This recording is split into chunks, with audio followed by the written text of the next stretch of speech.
ഇത്രയും ക്വാണ്ടിറ്റിയോടെ chicken rap കൊടുക്കുന്നത് ഇവിടെ മാത്രമായിരിക്കും. അടിപൊളി അടിപൊളി. ബോംബോ അല്ല, മാംഗോ ബോംബ.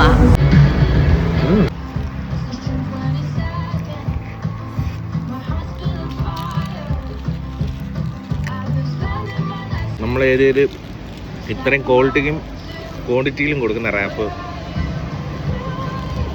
ഹലോ ഗൈസ്, ഒരു വീട് കഫേയാക്കി മാറ്റിയ സ്ഥലത്താണ് ഞാനെന്നുള്ളത്. ആ ഒരു വീട് കഫേയുടെ ആംബിയൻസിനോട് മാക്സിമം അവർ യൂസ് ചെയ്തിട്ടുണ്ട്. ഞാനിവിടെ വീണ്ടും വരാൻ കാരണം ഈ ഒരു ഒറ്റ ഐറ്റം കൊണ്ടാണ്. Chicken zinger wrap. ഓരോ ബൈറ്റിലും ചിക്കനൊക്കെ ഭയങ്കര സോഫ്റ്റ്.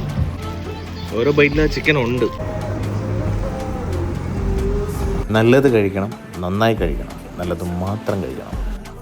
ആക്ച്വലി നമ്മൾ പലവട്ടം തൊഴിൽ പോയപ്പോഴും ഷോപ്പ് ഇത്തിരി ഹൈറ്റിലിരിക്കുന്നതുകൊണ്ട് നമ്മളാരും ശ്രദ്ധിക്കത്തില്ല. അങ്ങനെ ശ്രദ്ധിക്കാതെ പോയ നഷ്ടമാണ്. മസ്റ്റ് ട്രൈ ആണ്. അപ്പോൾ ഇതുവഴി പോകുന്നവർ എന്തായാലും ഈ വീഡിയോ സേവ് ചെയ്ത് വെച്ചോളൂ. ലൊക്കേഷൻ വരുന്നത് വാമനപുരത്തുള്ള കഫേ ദി കട്ടൻ.